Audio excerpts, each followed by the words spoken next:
L'homme à la peau d'ours. Il était un jeune homme qui s'engagea dans l'armée, il s'y conduisit bravement, toujours le premier devant les balles. Tout alla bien pendant la guerre, mais quand la paix fut conclue, il reçut son congé, et son capitaine lui dit d'aller où il voudrait. Ses parents étaient morts, il n'avait plus de domicile. Il pria ses frères de le recevoir jusqu'à ce que la guerre recommençât. Mais ils avaient des cœurs durs, et ils lui répondirent qu'ils ne pouvaient rien pour lui, qu'il n'était propre à rien, et que c'était à lui à se tirer d'affaire. Le pauvre garçon ne possédait que son fusil. Il le mit sur son épaule, et s'en fut au hasard. Il atteignit une grande lande sur laquelle on ne voyait rien qu'un cercle d'arbres. Là il s'assit à l'ombre en pensant tristement à son sort. Je n'ai pas d'argent, je n'ai jamais appris d'autre métier que celui de la guerre, et, maintenant que la paix est faite, je ne suis plus bon à rien. Je vois bien qu'il faut que je meure de faim. En même temps il entendit du bruit, et, levant les yeux, il aperçut devant lui un inconnu, tout de vert habillé, assez richement mis, mais ayant un affreux pied de cheval. « Je sais ce qu'il te faut, » dit l'étranger, « c'est de l'argent, tu en auras autant que tu en pourras porter. Mais auparavant je veux m'assurer si tu n'as pas peur, car je ne donne rien au poltron. » « Moi, soldat et poltron, » répondit l'autre, « sont deux mots qui ne vont pas ensemble. Tu peux me mettre à l'épreuve. » « Moi ? Eh bien donc, » reprit l'étranger, « regarde derrière toi. » Le soldat, se retournant, vit un ours énorme qui courait sur lui en grondant. « Oh ! Oh ! s'écria-t-il, je vais te chatouiller le nez et te faire perdre l'envie de grogner. Et, le couchant en joue, il l'atteignit au museau. L'ours tomba mort sur le coup. « Je vois, » dit l'étranger, « que tu ne manques pas de courage. Mais tu dois remplir encore d'autres conditions. » « Moi ? Rien ne m'arrêtera, » dit le soldat qui voyait bien à qui il avait affaire, « pourvu que mon salut éternel ne soit pas compromis. » « Moi ?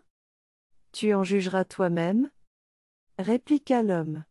« Pendant cette temps tu ne devras ni te laver, ni te peigner la barbe et les cheveux, ni te couper les ongles, ni faire ta prière. Je vais te donner un habit et un manteau que tu porteras pendant tout ce temps. Si tu meurs dans cet intervalle, tu m'appartiendras. Si tu vis au-delà de cet temps, tu seras libre et riche pour toute la vie. » Le soldat songea à la grande misère à laquelle il était réduit. Lui qui avait tant de fois affronté la mort, il pouvait bien se risquer cette fois encore, il accepta. Le diable ôta son habit vert et le lui donna en disant : « Tant que tu porteras cet habit, en mettant la main à la poche, tu en tireras toujours une poignée d'or. »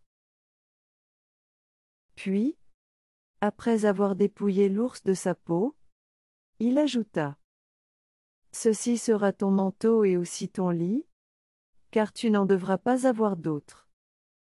Et à cause de ce vêtement on t'appellera peau d'ours. » Là-dessus le diable disparut. Le soldat passa l'habit, et, mettant la main dans sa poche, il trouva que le diable ne l'avait pas trompé. Il endossa aussi la peau d'ours et se mit à parcourir le monde, se donnant du bon temps et ne se refusant rien de ce qui fait engraisser les gens, et maigrir leurs bourses.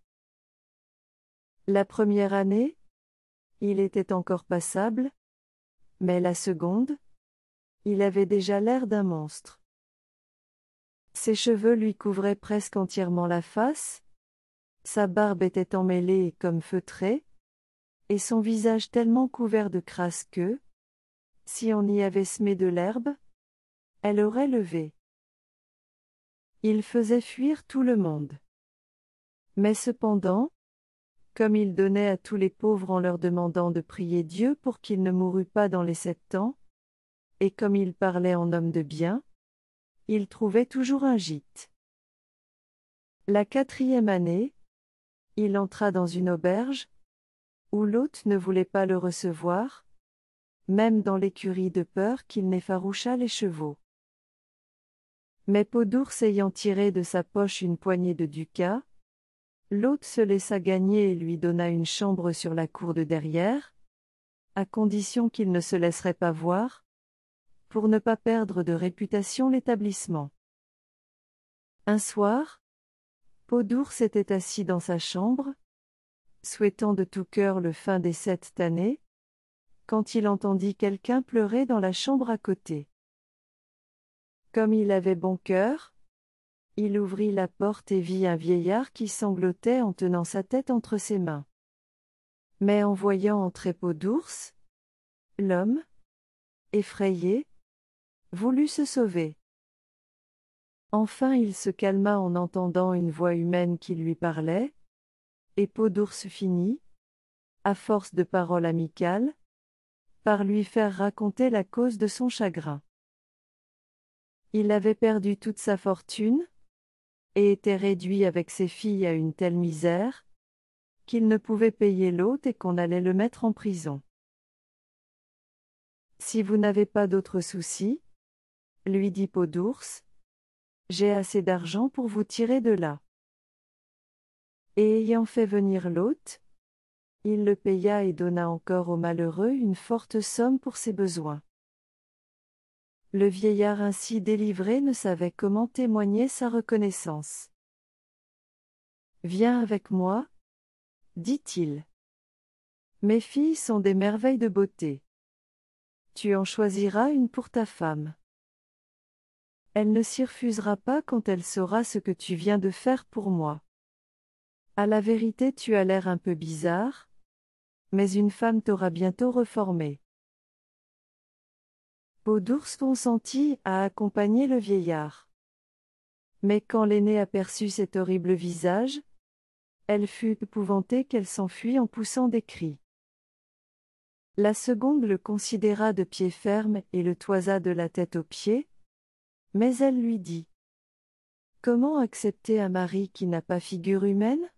J'aimerais mieux cet ours rasé que j'ai vu un jour à la foire, et qui était habillé comme un homme, avec une pelisse de hussard et des gants blancs. Au moins il n'était que laid. On pouvait s'y accoutumer. » Mais la plus jeune dit : « Cher père, ce doit être un brave homme, puisqu'il nous a secourus. Vous lui avez promis une femme, il faut faire honneur à votre parole. » Malheureusement, le visage de Peau d'ours était couvert de poils et de crasse. Sans cela on eût pu y voir briller la joie qui épanouit son cœur quand il entendit ces paroles. Il prit un anneau à son doigt, le brisa en deux et en donna une moitié à sa fiancée, en lui recommandant de la bien conserver pendant qu'il gardait l'autre. Dans la moitié qu'il donnait, il inscrivit son propre nom, et celui de la jeune fille dans celle qu'il gardait pour lui. Puis il prit congé d'elle en disant : « Je vous quitte pour 3 ans.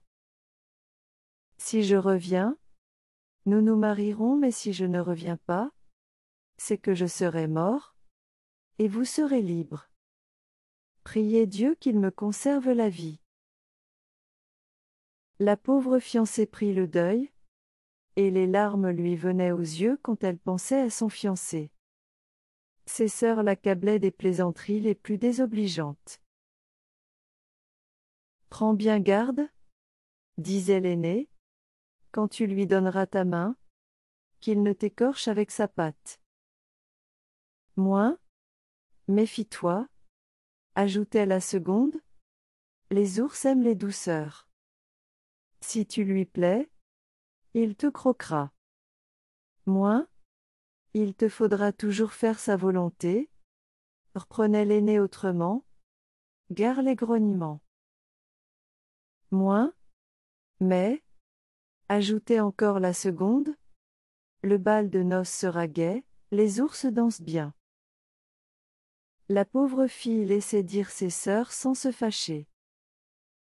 Quant à l'homme à la peau d'ours, il errait toujours dans le monde, faisant du bien tant qu'il pouvait et donnant généreusement aux pauvres, afin qu'ils priassent pour lui.